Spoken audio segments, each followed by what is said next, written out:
बिस्मिल्लाहिर्रहमानिर्रहीम, अस्सलाम वालेकुम वरहमतुल्लाहि वबरकातुहू। मेरा नाम है डॉक्टर शुएब जावेद। एक नए सेशन के साथ आपकी खिदमत में हाजिर है। आज का जो हमारा सेशन है वो एक ऐसी बीमारी के हवाले से है जो कि एक आम फार्मर जो है जिसने जानवर रखे हैं उसको इसके नाम से ही पता चल जाएगा ये बीमारी असल में है क्या।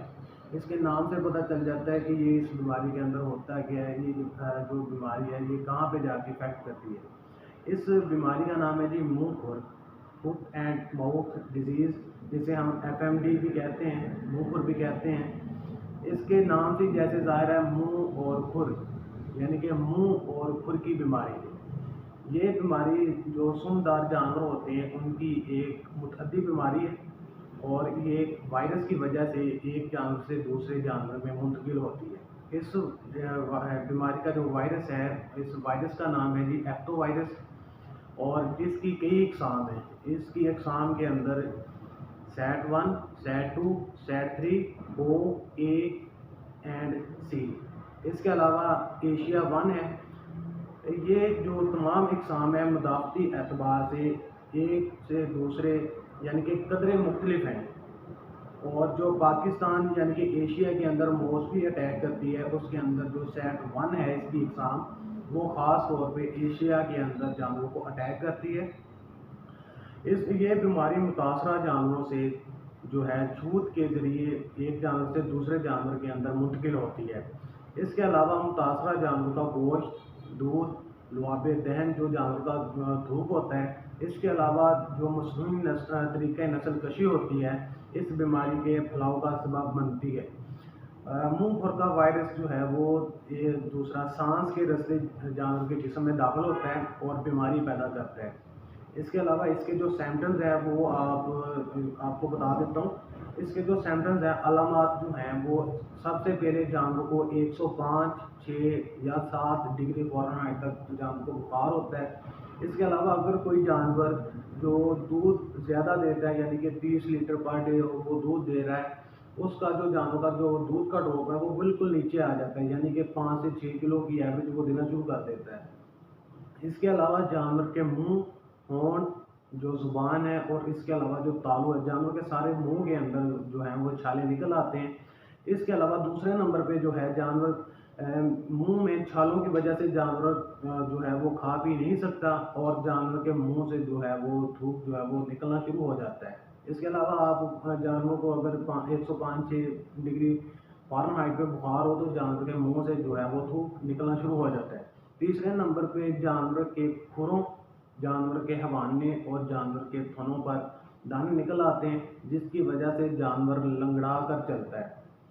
और अगर जो छाले हैं वो चारों जानवर के खुरों पर निकल आएँ और जानवर चलने से कासर हो जाता है और जानवर ज़मीन पर लेट जाता है। चौथे नंबर पे तकरीबन ये 1 हफ्ते के बाद जो दाने हैं, ये जो छाले हैं वो फटना शुरू हो जाते हैं और जो अल्सर की शक्ल इख्तियार कर लेते हैं। और अगर इनकी मुनासिब हिफाजत ना की जाए, इनका प्रॉपर जो है इलाज ना किया जाए, इनकी प्रॉपर हिफाजत ना की जाए तो ये जो सांवी बैक्टीरियल इन्फेक्शन की वजह से अल्सर के अंदर पेट फट जाती है और जिसकी वजह से जानवर और ज़्यादा क्रिटिकल कंडीशन की तरफ चला जाता है। इसके अलावा जानवर जो प्रेग्नेंट हैं उनमें अबॉर्शन का ख़तरा होता है, जानवर अबॉर्शन कर सकते हैं इसके अंदर। इसके अलावा इसकी डायग्नोज की तरफ आ जाएँ। डायग्नोज जो है इसकी जो अलामात जो मैंने आपको बताई हैं, जानवर को 106-7 का टेम्परेचर हो जाता है, जानवर के मुंह में छाले निकल आते हैं, जानवर का तालू और ज़ुबान जो है उसके ऊपर छाले निकल आते हैं जिसकी वजह से जानवर खाना पीना बंद कर जाता है। इसके अलावा जानवर के जो खुर हैं, जानवर के हवाने और थनों पर दाने निकल आते हैं जिसकी वजह से जानवर लंगड़ा कर चलता है। अगर चारों पर निकल आएँ तो उसकी वजह से जानवर चलने फिरने से कासर हो जाता है और जानवर ज़मीन पर लेट जाता है। एक तो इन अलामात को देख के हम जानवर की डायग्नोज कर सकते हैं। इसके अलावा हम लेबॉरेटरी में इसका जो टेस्ट है जिनमें PCR, ELISA और CFT टेस्ट जो है इनको करवा के हम इस बीमारी का जो सही अंदाज़ा लगा सकते हैं। अब इसके इलाज की तरफ आ जाएँ। इलाज में आपने सबसे पहले जो है आपने जो पोटाशियम परमंगनेट का महलूल तैयार करने हैं, उससे आपने जानवर का जो अफेक्टेड एरिया है जहाँ पे छाले निकले हैं उनको आपने अच्छी तरह से धोना है। अगर आप जानवर के मुंह के अंदर छाले निकले हैं और आपको जानवर का मुंह पोटाशियम परमंगनेट के महलूल से आप साफ़ कर रहे हैं और जानवर पानी निकल जाए तो उससे नुकसान आपको कोई नहीं होगा। इसके अलावा आप जो है जानवर को स्पोर्टिव जो ट्रीटमेंट है वो भी दें। इसके अलावा जानवर को जब मुंह खुर हो जाता है, जानवर को बुखार होता है तेज़, तो उसके अंदर हम जब जानवर के मुंह के अंदर छाले निकल आती हैं, जानवर कोई चारा वगैरह नहीं खाता, तो वहाँ पे हम जानवर को नरम ग़िज़ा जो है यानी कि दलिया, दूध और शीरा वगैरह जो है जानवर को खाने के लिए दिया जाता है। इसके अलावा जो देसी है उसमें जानवर को जो मसूर की दाल है वो भी आप पका कर दे सकते हैं। इसके अलावा जो जो देसी है, जब जानवर के मुंह के अंदर छाले वगैरह निकल आते हैं तो जो कुछ लोग जो हैं वो जो कमाद होता है ना, कमाद की फसल, उसके कमाद की आग लेके ना जानवर के मुंह में डाल देते हैं ताकि जानवर इनको चबाए और जो छाले हैं वो सारे के सारे फट जाएं। तो उस वो आपने हरगिज़ नहीं करना, उससे आपके जानवर को और ज़्यादा तकलीफ होती है, क्योंकि वो जानवर के जो छाले होते हैं वो सारे के सारे जो है वो उनको ख़त्म कर देता है यानी कि आप एक जो छाला है उसको अगर आप उखाड़ दें तो जानवर को और ज़्यादा तकलीफ होगी। अगर आप ही कोई ज़ख्म हुआ है तो आप उसको छुरी वगैरह से जब खुरच दें तो उससे आपको ज़्यादा तकलीफ होती है, तो ये आपने नहीं करना। इसके अलावा जो सानी बैक्टीरियल इन्फेक्शन की वजह से आपने एंटीबायोटिक यूज़ करने हैं, उसके अंदर आप ट्राइबरसन का इस्तेमाल कर सकते हैं। इसके अलावा आप हार्मोक्स एल का इस्तेमाल कर सकते हैं, जेंटाफर का इस्तेमाल कर सकते हैं। इसकी जो डोज़ है ना ट्राइबरसन की, ये आपने 1 ml 20 केजी बॉडी वेट के हिसाब से इस्तेमाल करना है। इसके अलावा आपने फार्मोक्स एल जो है वो आपने 1 ml 8 केजी बॉडी वेट के हिसाब से इस्तेमाल करना है। इसके अलावा जेंटाफर आ गया, जेंटाफर जो है वो भी 1 ml आपने 20 केजी बॉडी वेट के हिसाब से इस्तेमाल करना है। बुखार को कम करने के लिए जो एंटीबायोटिक आप इस्तेमाल करेंगे उसके अंदर मैं तो रिकमेंड करूँगा आप फेनाइलब्यूटाजोन जो है VMD की कंपनी का जो इंजेक्शन है वो आप इस्तेमाल करें। उसके रिज़ल्ट जो हैं इसके अंदर वो काफ़ी अच्छे हमने इस्तेमाल किया है, हमें काफ़ी अच्छे रिज़ल्ट उसके मिले हैं।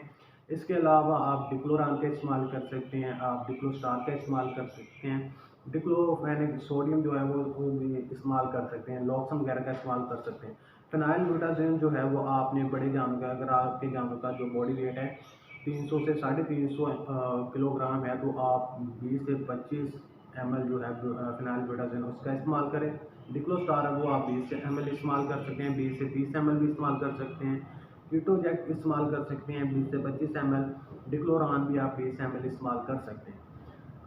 जो आपके जानवर प्रेग्नेंट हैं उसका आपने ख़ास ख्याल रखना है कि उसको आप डिक्लोरान से जितना बचा सकते हैं उतना बचाएँ। आप उसके अंदर जो है वो डिक्लोस्टार का इस्तेमाल कर लें, डिक्लोफेनिक सोडियम का इस्तेमाल कर लें, ठीक है। इसके अलावा आपने जानवर को सपोर्टिव जो ट्रीटमेंट करना है उसके अंदर आप डेक्सट्रोज 5% जो है वो इस्तेमाल कर लें, और आपने टेम्परेचर नोट करके आपने जानवर को ड्रिप लगानी है। अगर जानवर को टेम्परेचर 106 पे है तो आप जानवर को डेक्सट्रोज सिंपल लगा दें। अगर जानवर का टेम्परेचर जो है वो नॉर्मल है, आपने सपोर्टिव आपने देनी है डेक्सट्रोज के साथ आप वाटरमैलन बी कम्प्लेक्स का इंजेक्शन है वो आप जानवर को ड्रिप के अंदर लगा के आप जानवर के अंदर ड्रिप जो है वो लगा लें। इसके अलावा आपने जो जानवर को सीरम है, सीरम के बारे में हमने आपको जो लंपी स्किन डिजीज़ है उसके अंदर भी हमने आपको बताया कि सीरम आपने कैसे जो है वो आपने लेना है।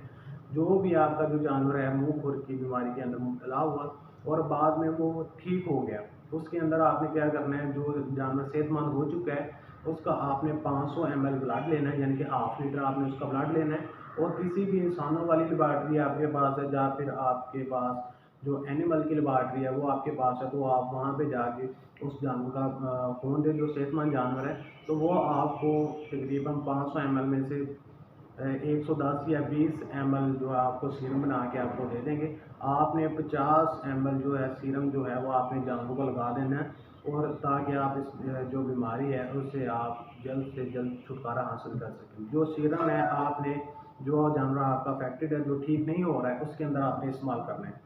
इसके अलावा जो रेमेडी है, बचाव है इसका, वो कैसे करना है, आपके जानवर आपका जो शेड है, आपका जो हर्ड है उसके अंदर एक जानवर को आपके जो है वो मुखर आगे उस जानवर को आपने सेहतमंद जानवर से अलग कर देना है। सबसे पहले तो आपने ये काम करना है। उसके अलावा जो बर्तन वगैरह हैं जिसके अंदर आप उनको चारा डालते हैं, जो मुतासरा जानवर है यानी कि जिसको मुंह खुर का वायरस आ चुका है, तो आपने सबसे पहले जो उसके बर्तन हैं वो अलहदा कर देने और उसको किसी भी जरासीम कुछ महलूल से आपने अच्छी तरह से साफ़ करके इस्तेमाल करने हैं। इसके अलावा वो जानवर आपने 14 से 15 दिन जो है वो आपने सेहतमंद जानवरों के अंदर आपने नहीं लाना। इसके अलावा आप जो भी जानवर नया ऐड करना चाहते हैं, आप उसको 14 से 15 दिन जो है वो आप शायद जो आपका हर्ड है उससे अलहदा ही आप उसको कहीं बांध के देखें और उसको वैक्सीन वगैरह जो है एक प्रॉपर टाइम से आप जानवरों को करें। इसके अलावा जो मुंह खुर जो वैक्सीन है वो आपने एक प्रॉपर जो चार्ट है वो आप बना लें। जो इसकी वैक्सीन है उसका एक मैं आपके साथ जो चार्ट है वो भी शेयर करूँगा इंशाल्लाह नेक्स्ट वीडियो के अंदर। उसके बाद उसके अंदर हम आपको बताएंगे कि कौन सी वैक्सीन जो है वो आपने किस माह के अंदर कौन कौन सी वैक्सीन आपने अपने जानवरों को करनी है। जो मुंह खुर की वैक्सीन है आप ये साल के अंदर 2 मरतबा होती है। सबसे पहले तो ये फरवरी और मार्च के अंदर होती है और दूसरा ये अगस्त और सितंबर के अंदर ये इस्तेमाल की जाती है। आज जो अगस्त की 20 तारीख है और मैं गुजारिश करूँगा आप लोगों से कि आप जो मुंह खुर की वैक्सीन है वो आप जानवरों को लाजमी करवा दें। ये इतनी महंगी नहीं है कि आप जो क्लोस्ट्रीडिया और इसके अलावा पेप्स की जो वैक्सीन है वो तकरीबन 1600-1700 रुपये की मिल रही है एक जानवर की। तो ये तकरीबन कोई 40 से 50 रुपये की आप जानवर को करवा सकते हैं मुंह खुर की वैक्सीन। इसके अलावा जो सरकारी गवर्नमेंट ऑफ पाकिस्तान मुहैया कर रही है वैक्सीन मुंह खुर की वो भी उसके रिज़ल्ट भी अच्छे हैं, आप वो भी इस्तेमाल कर सकते हैं। आपने ये 15 अगस्त से 15 सितंबर तक आपने जानवरों को मुंह खुर की जो वैक्सीन है वो आप अपने जानवरों को लाजमी करवा लें। क्योंकि हमने पहले ही बहुत ज़्यादा नुकसान जो है वो लंपी स्किन डिजीज़ की वजह से हमने देखे हैं।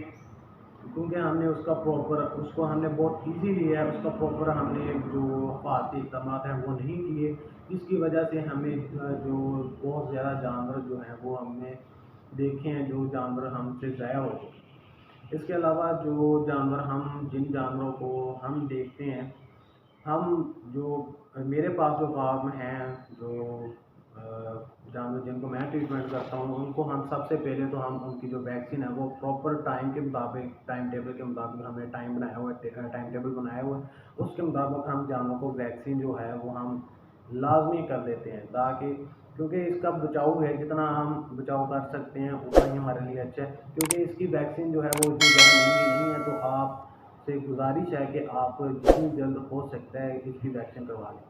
आज तक के लिए इतना ही, दुआ में याद रखिएगा, 5 वक्त की नमाज अदा कीजिएगा। अल्लाह हाफ़िज़।